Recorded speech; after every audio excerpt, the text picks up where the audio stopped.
Hello again, Andy with Handy Andy Handyman, and we are out today in the Sandy Springs, Dunwoody area, working with a client of ours who just purchased this beautiful house.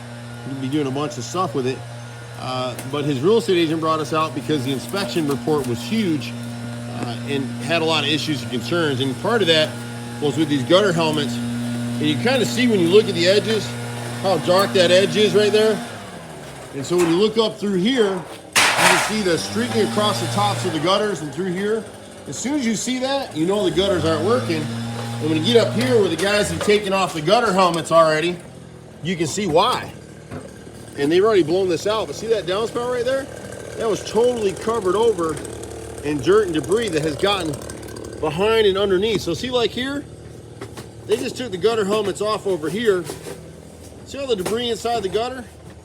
So if you keep the edge of the gutter helmet clean, if you can see where Albert is over here, see that dark edge on the gutter helmet?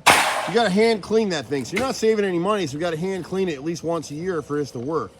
If you don't, debris is gonna get inside the gutters like you see here, and your gutters stop working, and so you start getting leaks into the fascia, water into the foundation. This house has a basement. They had some drainage issues, which we're addressing today.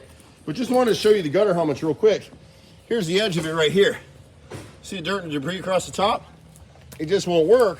And what happens is you come across down here, you can see where the gutter is actually sagging and pulling away because it's got so much debris and the water's backing up inside there. So better off not to install this particular system. And if you do, just know to call us or somebody to have them come out and hand clean it once a year.